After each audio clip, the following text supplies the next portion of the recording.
On February 13th, 2025, Kayla Itsines, one of the most influential fitness gurus among millennial women, took to TikTok to criticize the very industry she helped build. In a TikTok video with the caption, "Sexualization in the fitness industry," Kayla called out the way fitness influencers film their content, claiming these women are choosing to present themselves in an overtly sexual way. The fitness industry has become so sexualized, and it's this angle that people are filming from that is just not what I want to see when I'm having my morning coffee. Adding that she doesn't want her daughter growing up in an environment where this is the norm. Instead of rallying behind her, TikTok users were quick to call her out. Many found it ironic, if not outright hypocritical, that Kayla was criticizing the online fitness community when she played a direct role in shaping some of its most toxic aspects. With programs like her infamous Bikini Body Guide, she sold the dream of a slim, toned physique, one that pushed countless women toward unhealthy relationships with food and exercise. It's been over a decade since the Bikini Body Guide took over social media, and only now are we fully reckoning with the damage done by the first fitness influencers and the culture they helped create. This is an exploration into the early days of fitness influencing, the OG creators, the trends, and the toxic culture that would come to define it. Begging the questions, have we truly moved past it? Or are today's fitness influencers simply repackaging the same harmful ideals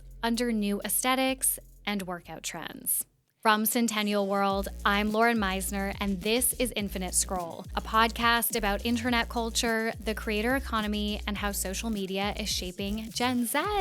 Welcome back to Infinite Scroll, everyone. Okay, this episode, we got the inspiration for this episode, obviously, when all of the Kayla Itsines TikTok backlash first started. I did cover it on Mini Scroll, and there were so many comments and tons of people wanted us to basically dive into this a little bit more, especially because I talked about my own personal experiences being so obsessed and ingrained in the online fitness influencer culture vibe around that time. I actually, had a YouTube channel for a few years there in my early to mid 20s, and a huge way that I built that channel was A, from talking about moving to Australia, and B, posting fitness content where I would review these guides and these programs. And Kayla was a huge part of that for me. So I was very directly impacted by this culture, but I also kind of benefited from it as well. So this is an episode to do a little bit of reckoning, a reckoning for myself, because I definitely contributed to that culture, and also kind of look at how the online fitness influencer culture has really evolved over the years. But before we get into it, as always, please remember to rate, review, and subscribe. It helps us so much. It helps us grow. We're trying to get to 1,000 Spotify star ratings, so please rate us on Spotify. Sign up to our newsletter, also called Infinite Scroll. On Fridays, we round up the 5 biggest think pieces on the internet from that week.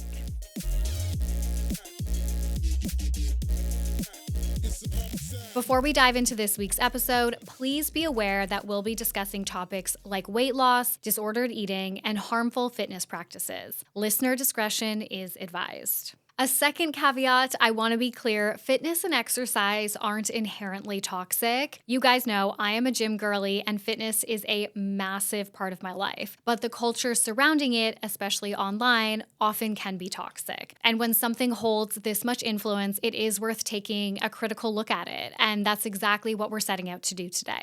From as early as our tween and teenage years, many of us, particularly girls, are exposed to harmful conversations and discourse around our bodies. Whether it's through social media, film, or TV, this negative messaging can feel inescapable, with the pressure to lose weight often shaping how we see ourselves and our self-worth. There has been a lot of discussion about how mainstream media and entertainment influence young women specifically. However, the role of fitness content creators in shaping body image and self-perception has often been overlooked, despite their massive reach on social media. Whether you exist on the fitness side of the internet or not, you have likely come across these creators scrolling through your TikTok For You page or Instagram feed. Sometimes they post content sharing their workout routine, the food they eat in a day, or even go through some of their favorite tips to live a healthier lifestyle. While the type of content these influencers produce has evolved over the years, one thing remains constant. Even when their intentions are positive, their messaging often leaves social media users feeling pressured to change themselves, for better or worse. This, of course, was particularly evident among the generation of OG fitness influencers. If you think back to the late 2000s and early 2010s, influencer culture was just beginning to take shape, and with it came the rise of the fitness girlies. Much of this early content mirrored the structure of early beauty YouTube, with creators sharing tutorials and informative videos on fitness, health, and wellness. At the time, the barrier to entry into the world of fitness was relatively high, as a lot of us would have needed to consult professionals like personal trainers to gain a solid understanding of how to exercise. So, when this niche gained traction online, it undoubtedly had its benefits, giving users accessible ways to explore exercise and approach their fitness routines with more confidence. However, the culture that developed around the early online fitness era was not ideal. And that is not entirely surprising, especially when you consider the entertainment that was popular at the time. Through this era, shows like The Biggest Loser and America's Next Top Model dominated pop culture. While they did cater to different audiences and had a unique purpose, both of them glamorized an extreme version of health and fitness while using mockery and other humiliation tactics to produce gripping stories. For those unfamiliar with The Biggest Loser, it was a reality competition show that debuted in the United States on NBC in 2004. It ended up having other franchises, including one here in Australia. The premise of the show remained relatively consistent across franchises. Contestants competed for a cash prize by losing the highest percentage of weight relative to their starting weight. While there is nothing inherently wrong with wanting to improve one's health, the show's focus was less on well-being and more about spectacle, as it so often is with reality TV. What may have started as an attempt to encourage healthier lifestyles soon became a competition that prioritized dramatic transformation over sustainable and healthy change. Many viewers, journalists, and health professionals have criticized the show over the years, where it ended up having a 4-year hiatus before moving to USA Network in 2020. As Sophie Gilbert wrote for The Atlantic that same year, quote, "The series, like so many elements of America's $72 billion a year weight loss industry, positioned itself as a force for change, an empowering cultural product in a country where obesity rates are rising. The longer The Biggest Loser went on, though, the harder it was to maintain this position." Gilbert goes on to highlight a range of concerns and allegations against the show, including claims that contestants engaged in disordered eating habits to lose weight and were given diet pills to accelerate their progress. She points to a 2016 study conducted by the National Institutes of Health, quote, which revealed that not only the majority of former contestants had regained the weight they lost, but that their extreme dieting had also permanently damaged their metabolism. Despite these controversies, The Biggest Loser maintained significant popularity during its run. Pulling from The Hollywood Reporter and Deadline, Season 1 averaged 10.3 million viewers per episode, ranking 37th for the 2004 to 2005 television season. The show's highest viewership was during Season 8, with an average of 10.41 million viewers, ranking 30th in the 2009 to 2010 season. By recognizing how such programming promotes unhealthy behaviors and body image issues, our understanding of this space has definitely evolved. But The Biggest Loser primed us for transformation-focused weight loss content, something that would come to define early fitness culture online. Ultimately, it was the extreme measures showcased on the show that captivated audiences, mirroring a broader trend in TV at the time that favored sensationalism and spectacle when it came to our bodies. On the other end of the spectrum from The Biggest Loser was programming like America's Next Top Model and the Victoria's Secret fashion show. Over the years, America's Next Top Model has faced widespread criticism for its toxic environment and harmful messaging. The show, which debuted in 2003, was hosted by supermodel Tyra Banks and perpetuated unrealistic beauty ideals, much of which revolved around extreme thinness. Contestants were frequently subjected to body shaming and scrutiny over their appearances. In 2022, for example, a clip from the show started recirculating online. The subject of the clip was one of the contestants from the first season of the show, Robin Manning. In it, the judges labeled her as fat and huge. Robin, first of all, is too old to be starting model. She's huge. She's not going to be a top model. She was a UK size 10. Journalist Alex Abba Santos, in a piece for Vox from 2020, listed other harmful examples. Quote, one contestant was talked to about her diet during filming and encouraged to eat better to offset her weight gain. In photo shoots, she was forced to dress as the deadly sin of gluttony and an elephant, while the show played sound effects and zoomed in on her stomach. She was scolded for the amount of retouching considered necessary on her photos. In Cycle 7, another contestant had a storyline devoted to her weight and had to portray a giant lady circus freak. And Oprah in photo shoots. While much of the criticism for this culture has been directed at Tyra Banks herself, others have pointed to the broader beauty standards of the time, which normalized unrealistic and often harmful expectations of women's bodies. We have spoken about this before on this podcast, but the 2000s were renowned for the heroin chic aesthetic. Put simply, the beauty standard of the time catered to a very specific person, a thin white woman. A flat, washboard stomach, thigh gap, and straight blonde hair were all integral to this era, which ultimately treated a very specific body type as an accessory in and of itself. And because the body was treated as the ultimate accessory, it became socially acceptable to go to any and all lengths to achieve it. Take a moment to consider the intrigue with the Victoria's Secret fashion show.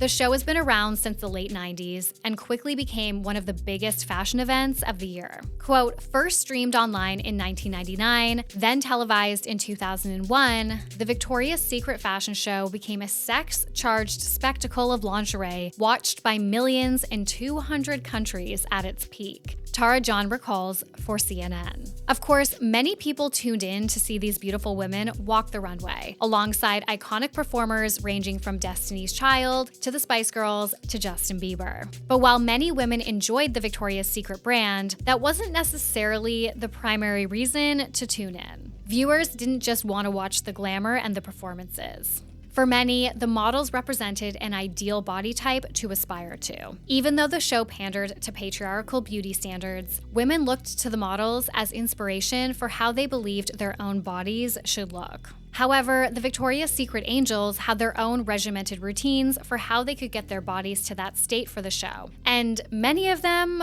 were glorified for it. Reports have surfaced of models hitting the gym multiple times a day, following restrictive diets, and ultimately adopting some extreme methods to maintain their physique. The emphasis was always on achieving that angel body, which many viewers felt pressured to mirror. It also took years for the Victoria's Secret fashion show to begin incorporating a more diverse model base, something the brand continues to struggle with today. As far as what actually happened behind the scenes, in 2018, Jenny Stevens for The Guardian wrote, quote, Adriana Lima, the brand's longest-serving model, told The Telegraph in 2011 that she cuts out all solid food 9 days before an appearance. Many models do not drink fluids either. In 2016, another former angel, Erin Heatherton, said she had been pressured to lose weight by the company. Despite exercising twice a day and following a strict meal plan, she was unable to meet the targets set for her. While many viewers may have been aware of the tactics that models use to achieve their physiques, the fascination often lay in the extremes they went to, similar to The Biggest Loser. And even though we can acknowledge that this level of discipline was part of their job, and whether it should be is an entirely different conversation, it was easy, especially for young women, to internalize the message that this was what had to be done to be beautiful. And arguably, this was co-opted by OG fitness creators.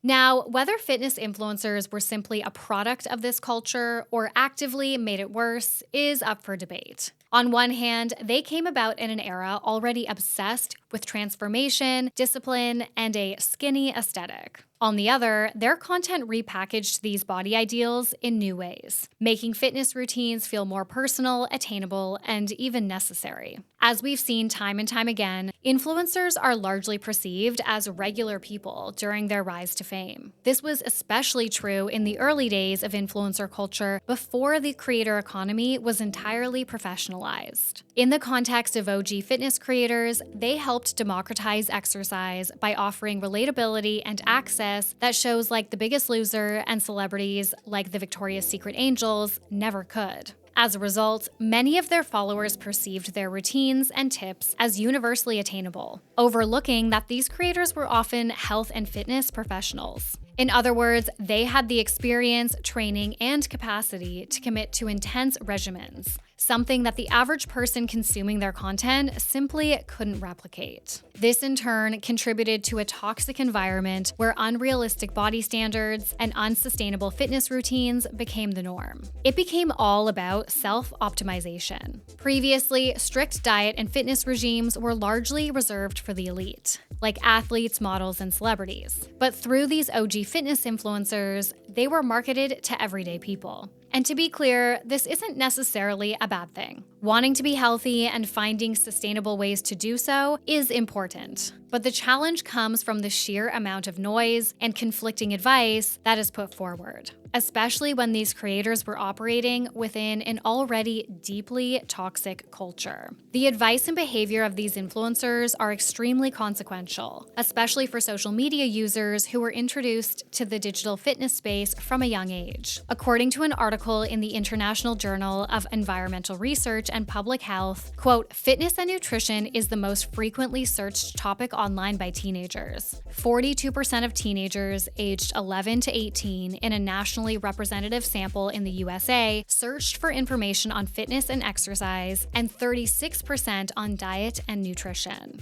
That said, being influenced from such a young age has the potential to develop toxic behaviors and self-perception that may take years to overcome. We only need to look to Kayla Itsines, who was already mentioned in the intro, as an example. Kayla is arguably the most famous fitness creator from this era. She first started her career on Instagram as a personal trainer. She grew a following through sharing before and after pictures of her clients, feeding into our obsession with all things transformational. Quote, "I built up my client base and started my own business, running small group training sessions out of my parents' backyard in Adelaide. I was using Instagram to store my clients' progress photos, and over time, people started discovering my page, and I had an influx of women from interstate reaching out if I could train them," Kayla explains in a piece for Harper's Bazaar. But what started as a simple Instagram page soon turned into something much bigger. Kayla has expanded her career into a number of different categories. Perhaps one of her most significant business ventures is Sweat, a popular workout and wellness app that Kayla co-founded back in 2015. Quote, "Originally Sweat with Kayla, the app launched in 2015 as a digital home for co-founder and head trainer Kayla Itsines' popular 28-minute workout program. Today, Sweat is home to over 50 unique programs and more than 13,000 workouts designed by women for women." The About page of the Sweat website reads. But Sweat with Kayla wasn't her first foray into programs and guides. In 2014, she launched a series of fitness PDFs called Bikini Body Guide, commonly known as BBG, which quickly gained massive popularity. The program was split into multiple guides, one focused on fitness and the other on nutrition. While Kayla led the charge on the workout routines alongside her then boyfriend Toby Pierce, she reportedly sought guidance from Julie Dundon and Ann Schneider, directors of Nutrition Professionals Australia, for the nutrition component. Soon, the internet was flooded with reviews of BBG, and social media users began exchanging copies of the guides with their friends. By October 2014, the guides had been downloaded more than 1 million times, with people following Kayla's tips and guidance all over the world. As Kayla told news.com.au at the time, quote, "Girls are loving the fact that it's easy, they can download it by an ebook, it's high intensity, it challenges you, it's something new. It's not a quick fix. It's real hard work and it's a lifestyle change. Although the program made structured nutrition and exercise accessible, it soon became evident that some of the advice wasn't necessarily the best. The sample meal plans for weight loss initially recommended as little as 1,200 calories per day, before later increasing to 1,600 to 1,800. Given that these programs were designed for women aged 16 to 25, this fell below the generally recommended daily intake of 1,800 to 2,400 calories, though of course individual needs do vary. While many women swear by the program, others have reflected on its impact with a more critical lens, expressing concerns about the messaging it promoted and the way it may have encouraged disordered eating. In a piece for The Advisor, a publication based in Adelaide, where Kayla is from, numerous women shared their experiences of how the guides affected them. As one woman told the journalists, quote, "I would absolutely say that Kayla's guide was the beginning of my negative relationship with my body. I think a lot of women have a very similar story of going through cycles of restriction and dieting,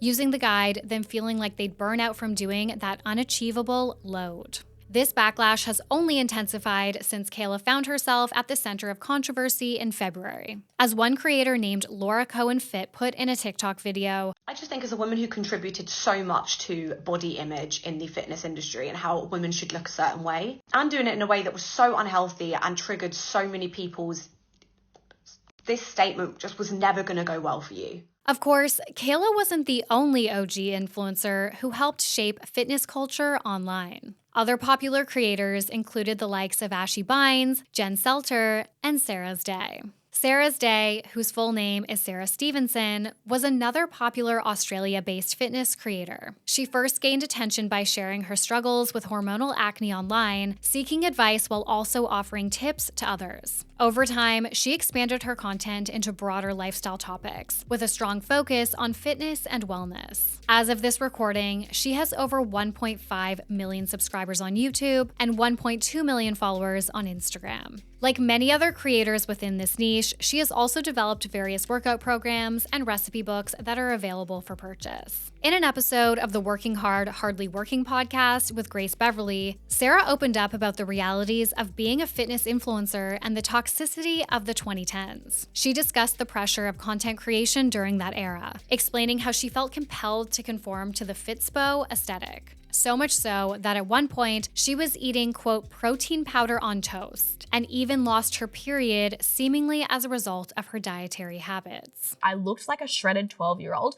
I was going through a breakup. My job was to work out. I was at the gym for 3 hours.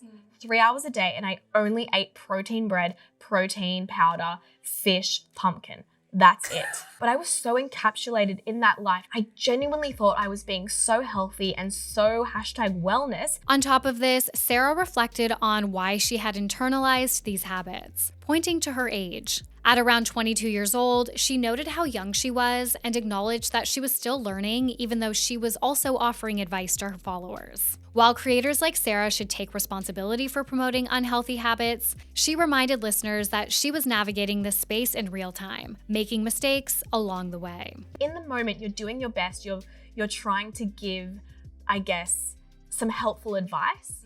And that's the core of my channel, was always trying to be vulnerable, give helpful advice. But I look back and I'm like, yeah. Maybe. Well, No matter how you feel about the OG fitness influencers, these points hold merit. Like every other niche on YouTube, it's clear that these early influencers were feeling out the space. Whether or not this should excuse them from promoting problematic messaging is not the main point. Rather, it's just something we should consider. In a similar vein, it's important to note that many of the OG fitness creators were operating in a male-dominated space. That being said, I do want to acknowledge that we've primarily focused on female content creators, not out of any misogynistic intent, nor to perpetuate stereotypes about women not knowing how to exercise or go to the gym. Many gym bro influencers have also promoted similarly harmful content, but that's a whole other topic for another deep dive. The reason we focused on these OG fitness influencers, particularly in how they've impacted women, is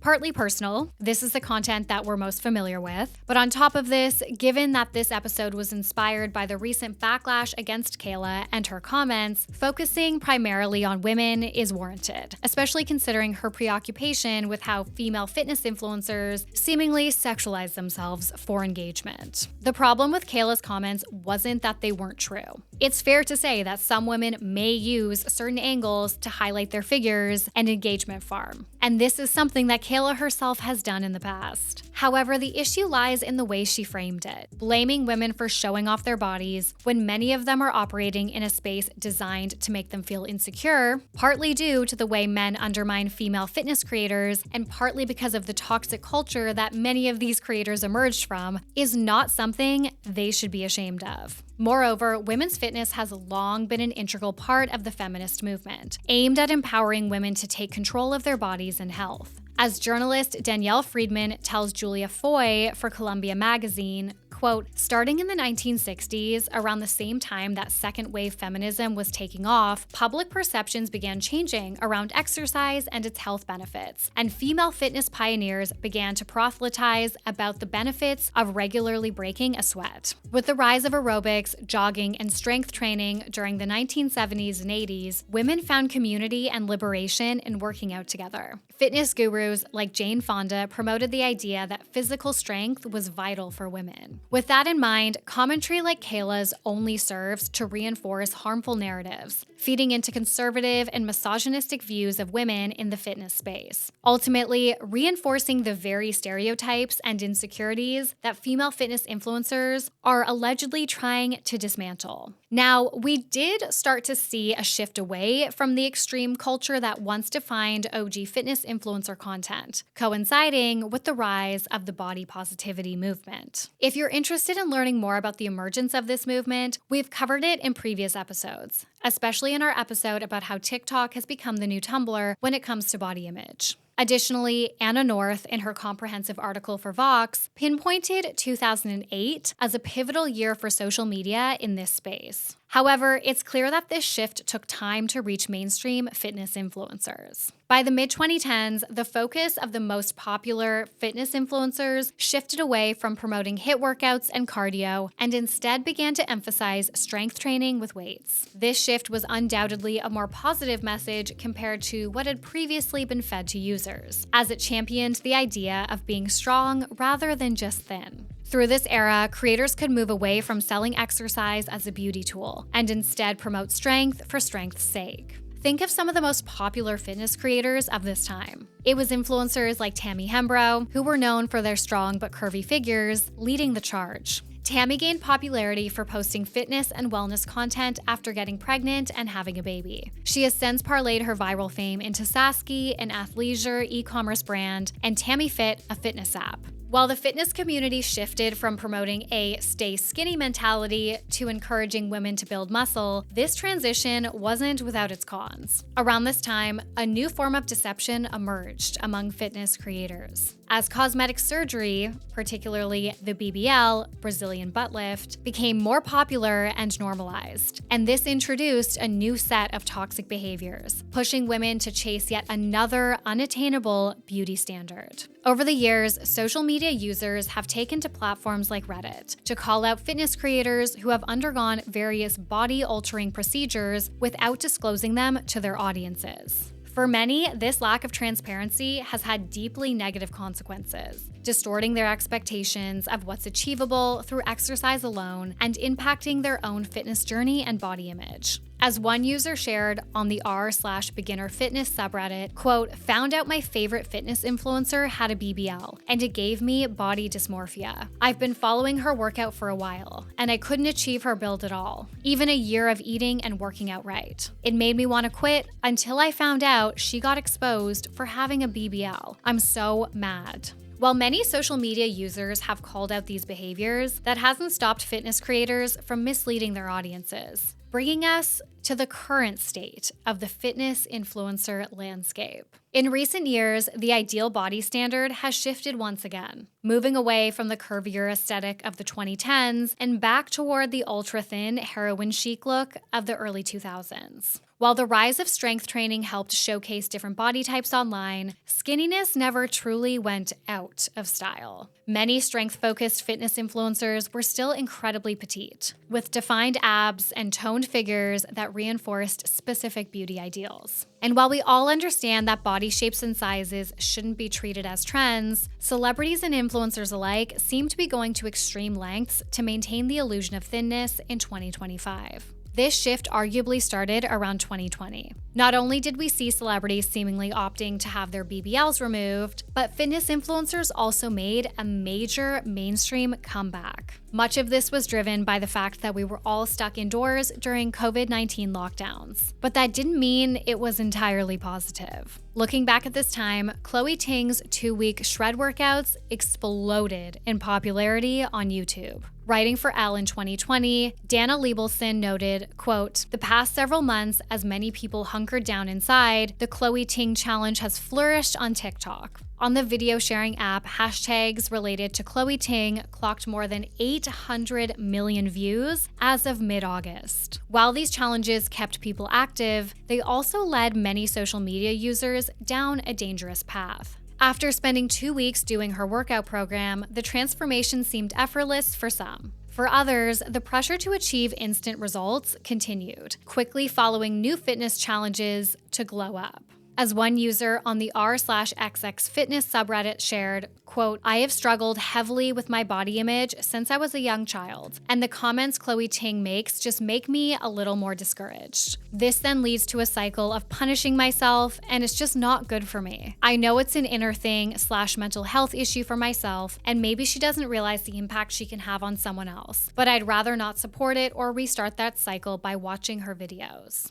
Of course, this came just before the Ozempic craze, an insulin regulator for pre-diabetic individuals whose most well-known side effect is rapid and dramatic weight loss. As social media users have noticed celebrities shedding weight seemingly overnight, speculation has run rampant. From Kim Kardashian's dramatic transformation to fit into Marilyn Monroe's Met Gala dress in 2022, to Oprah Winfrey openly admitting to using weight loss drugs, Ozempic has been dubbed Hollywood's worst-kept secret, because apparently everyone's on it. And by everyone, I mean everyone, including creators who previously claimed they lost weight through exercise, but were actually using a weight loss drug. Amid the uncertainty of a potential US TikTok ban, creators began sharing their secrets, something that in hindsight might have not been the smartest move now that TikTok is back online for American users. While not a fitness creator, Serena Kerrigan made a surprising admission. In her version of the trend, she revealed that she had been using an Ozempic-adjacent medication after previously denying it. Naturally, this has only deepened distrust in influencers, whether they exist in the wellness niche or not, around how they've lost weight and whether their claims are genuine. Once again, we're seeing a new iteration of physique-altering tactics, moving beyond diet and exercise into other solutions that influencers present as natural transformations. It's almost as if Ozempic is the new BBL. Beyond Ozempic and quick fix workouts, a new kind of fitness influencer has taken over: the Pilates princess. From creators specializing in Pilates content to companies like Spotify jumping on the trend, giving users the pink Pilates princess label in last year's Wrapped, this aesthetic has become inescapable. But of course, it did emerge before 2024. Writing for Hypebae, Amber Chow traced its rise back to the end of 2023, explaining that the pink Pilates princess aesthetic, quote, revolves around a pastel-hued love affair with Pilates, wellness, and premium everything: athleisure, beauty products, and accessories. But the essence of the pink Pilates princess is a mindset of wellness and joy in the small rituals, whether it's meditating, buying flowers, or simply swapping doom scrolling for a good book. Commentary creator Mina Lee recently posted a video essay on the topic, exploring everything from the culture surrounding Pilates to its actual effectiveness as a workout. Pulling from exercise specialist and journalist Anna Maltby, she explained that Pilates is a great method to support posture, improve upper back strength and scapular stability, and build a stronger mind-body connection. However, she also writes that Pilates is not a cardiovascular workout and does not build muscle mass. It doesn't increase agility, speed, or power, and is unlikely to change your body composition. Now, this is where Pilates princess aesthetic and lifestyle gets complicated. It doesn't necessarily deliver on everything that fitness influencers promise, but many Pilates-focused creators blur the line between fitness and wellness, selling an aesthetic rather than a comprehensive workout regime. As Mina put it, the Pilates princess aesthetic is an amplification of the Air One Juice Cleanse Clean Girl aesthetic commonly associated with Pilates. What's also clear is that both these aesthetics glorify a certain thin, toned body that was similarly associated with jazzercise and barre. Ultimately, it seems like the Pilates princess is just the latest evolution of fitness culture and influencers on social media. One that, like its predecessors, sells an ideal lifestyle as much as a workout. All in all, while the fitness influencer space has evolved since the days of the OG fitness girlies, social media's obsession with transformation, extremes, and aesthetics continue to drive and repackage the same toxic body standards that have shaped beauty ideals for decades. And while conversations around inclusivity and diversity have allowed for progress, the battle feels never-ending, especially as users and creators continue to grapple with patriarchal expectations of how women should exercise, what their bodies should look like, and who gets to define health and wellness in the first place. Infinite Scroll is a podcast produced, presented, and co-written by me, Lauren Meisner, for Centennial World. This episode was researched and written by Annabelle Ben-David. It was co-researched by Danny Fennick and Emily Griffiths. Editing is by Danny Fennick. Thank you so much for listening. I love you guys so much, and I will talk to you next week. Bye.